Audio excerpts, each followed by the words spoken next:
cemetery. So that's the biggest in Meuse. I told you there were 40 military cemeteries. So this is the biggest. It's 15,000 graves. It's made to remind us of the Walls of Lamentations in Jerusalem. Mm-hmm.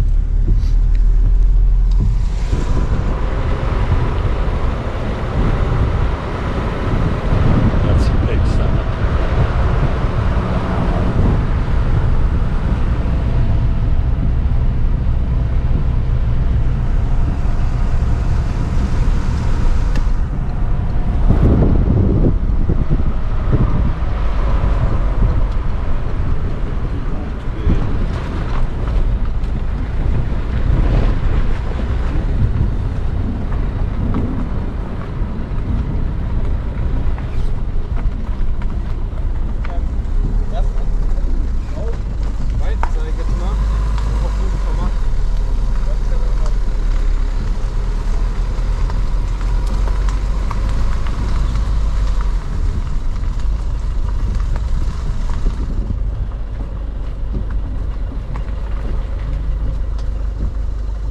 It's both a cemetery and a church. I try to tell you everything I know,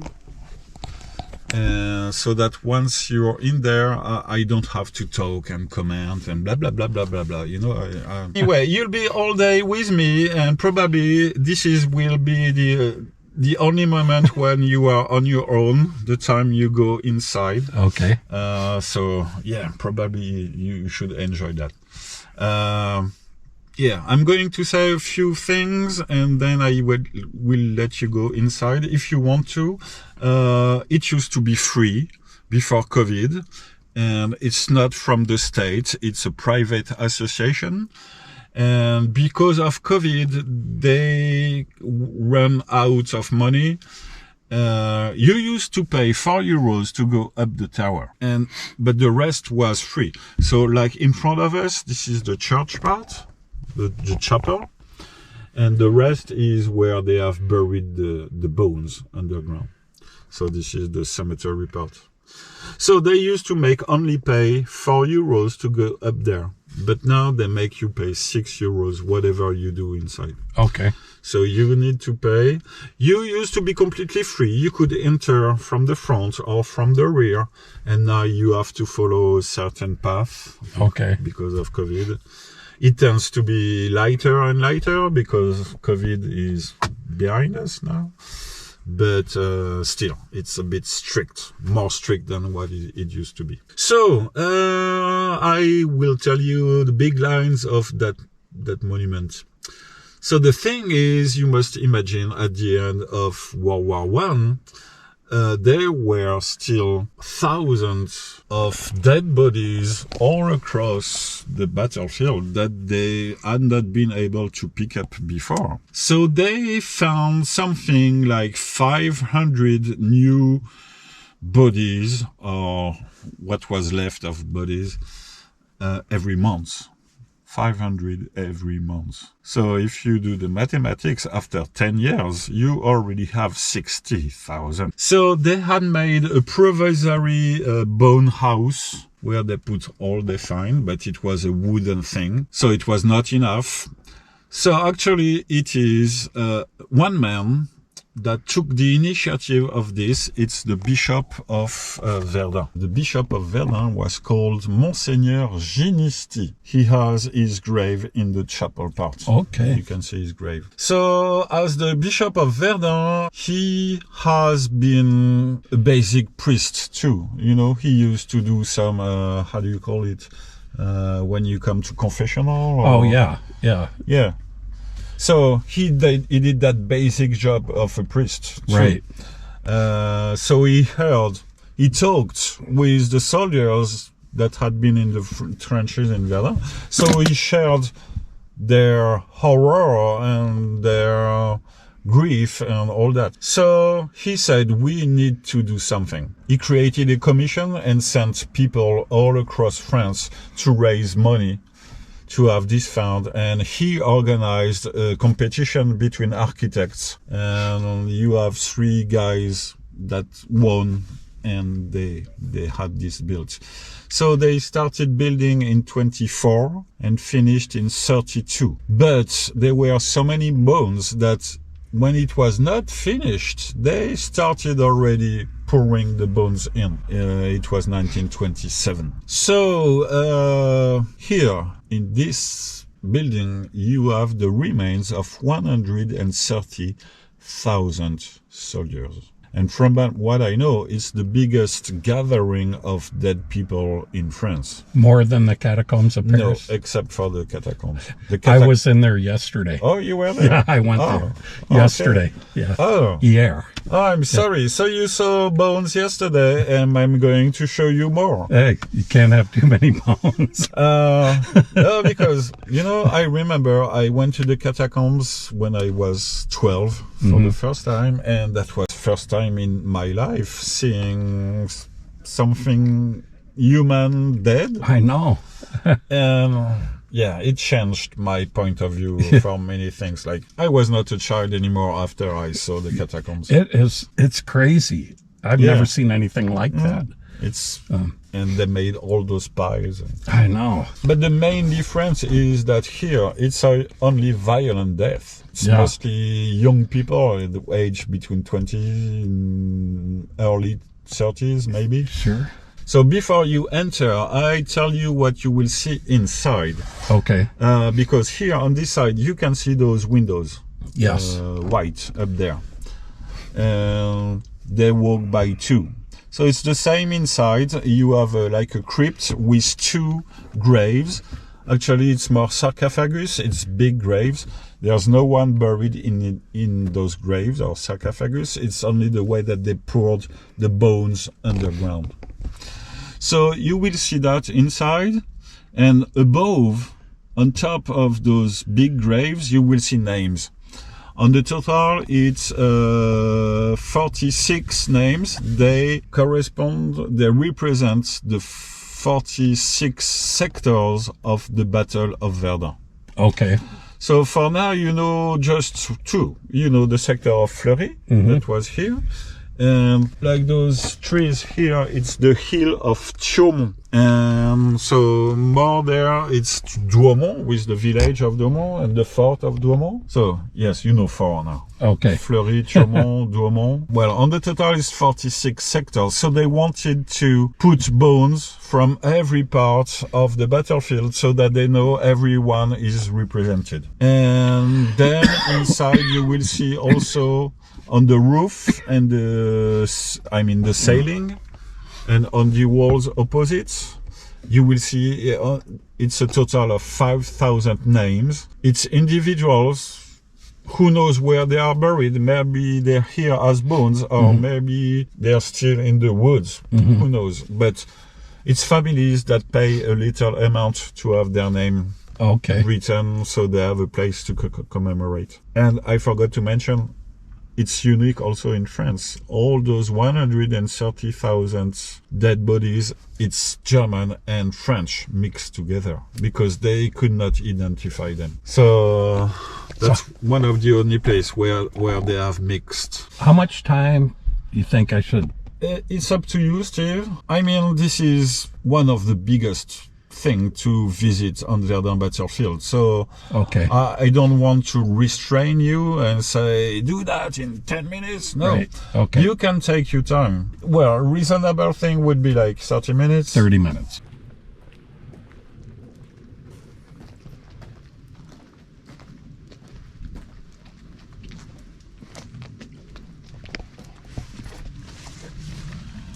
Oh, man. It's hard to see, but those are just piles and piles of bones. These are different than the catacombs because they didn't have, I didn't see any pelvis bones. I just saw arms and legs and skulls. Yeah. It seems. That is whatever. Wow.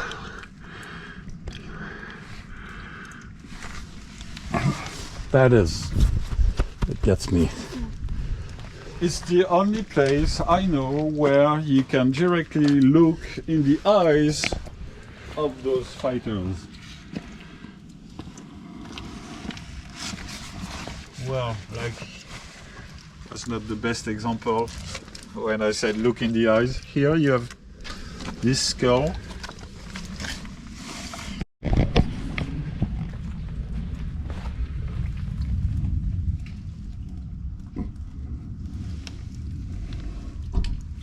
But the thing is, they're piled up like this, right? Because it kind of goes up. So every cube like this is an average of 8,000 soldiers. Wow. So in just that one, there are more people in there than the cemetery that I showed you, where they buried the unknown soldier. Oh. It's crazy. Yeah. They just, yeah.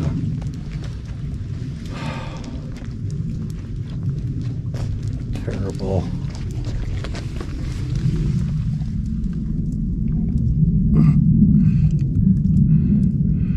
It seems like maybe some places they started to stack them and then just threw them in. You know what I mean? Mm-hmm. But these,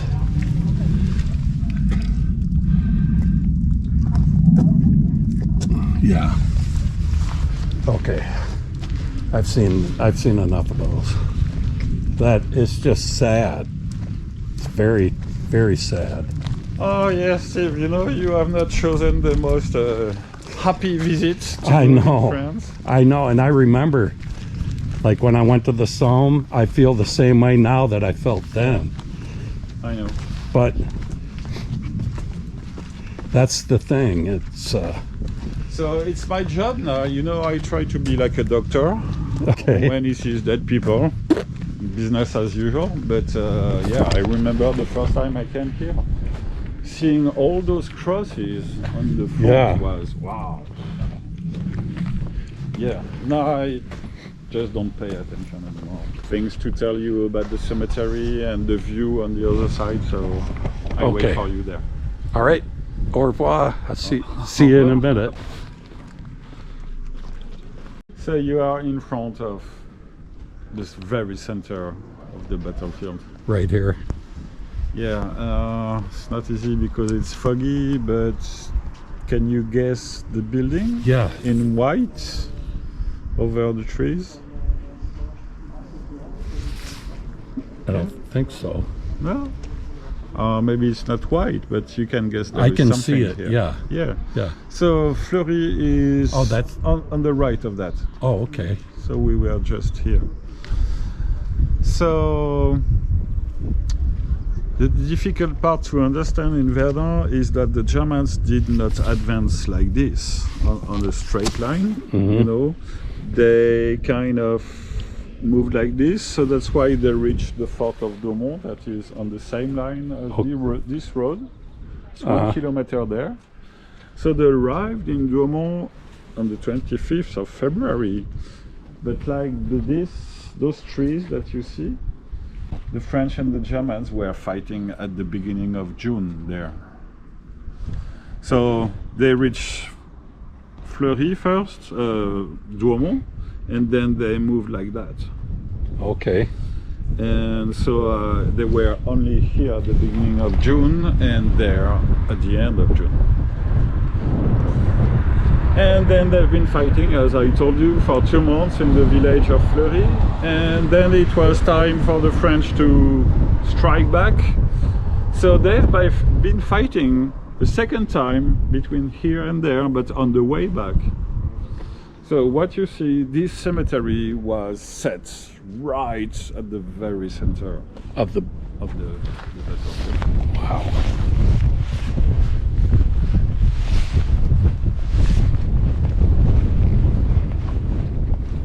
So did you see the names? I did. Oh, okay. New York, London, Washington. Yeah. I think it's Washington DC, and then the States. Brussels. Is that Brussels? Brussels in Quebec. Belgium. Quebec. Toulouse.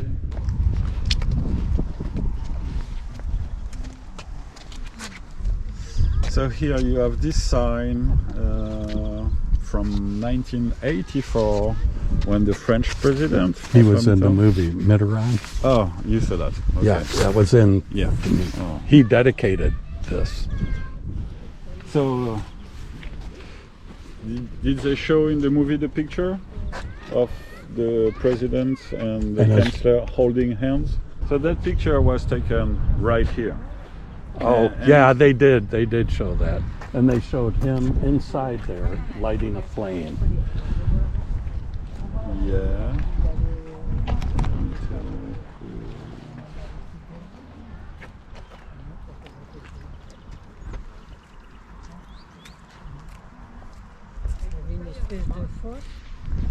So that picture. Yeah, Helmut Kohl and François Mitterrand. François Mitterrand. 15,000 crosses, but it's more than 16,000 bodies. Because you know they finished it. It was done at the same time they were doing the ossuary, so in the 20s, 1920s. And when they find new bodies, new people, they don't want to destroy that symmetry and that alignment. So they bury them in already existing crosses. Did they, are many of them identified? Most of them are identified. Okay. You have a few unknown soldiers. Like they found 26 bodies there in Fleury. They could identify 7 only. Right. So the 19 other are unknown soldiers and they are buried here because they are full bodies. So I'm going to show you one grave. Okay. So yes, think I told you it's roughly said it's 300,000 killed. But the detailed number is 163,000 for the French and 143,000 killed for the Germans. Yeah, so it's more French killed than Germans. That was the goal of the Germans, to bleed the French army white. But in the meantime, they're bleeding themselves. Yeah, yeah. So when I say 163,000 killed for the French, and here you have 16,000 French soldiers killed, buried, it's 10% of the French. So that impresses me still. I mean, when you look at all those crosses, wow, we just have 10% of all the French, and it's only the French killed in Verdun. So multiply by 10 and you have the amount of French killed. Wow. And if you do it reverse, 16,000, you have a little more than 1% of all the French killed in World War I. Right here. 1%. Multiply this by 100 and you have the amount of French killed in World War I. Wow. It's crazy. Yeah. Just 1%.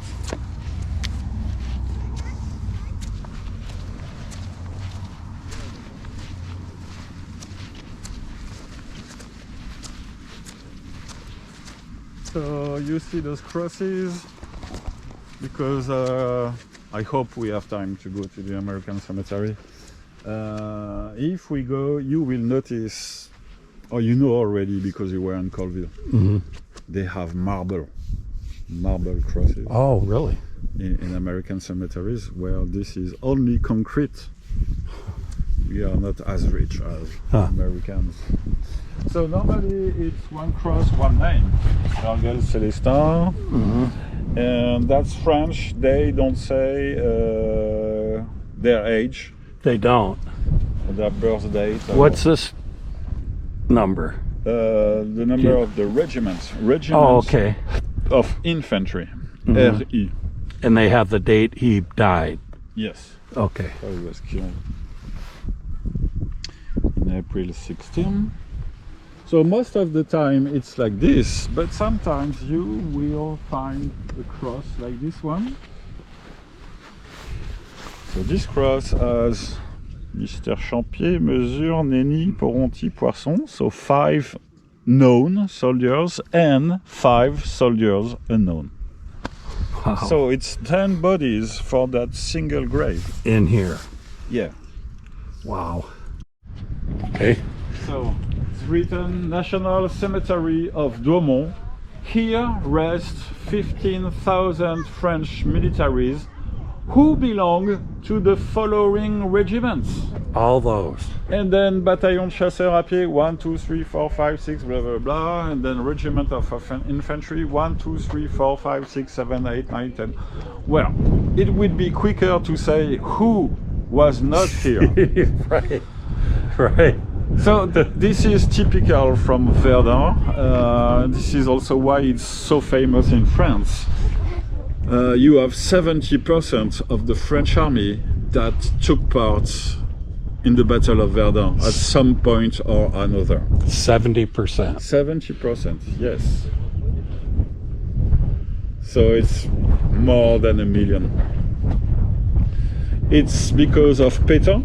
When he arrived, when he was named in charge of the Battle of Verdun, he decided to create rotations, and they could not spend more than 5 days here in the trenches, whereas the German could be used for months. Really? Yeah.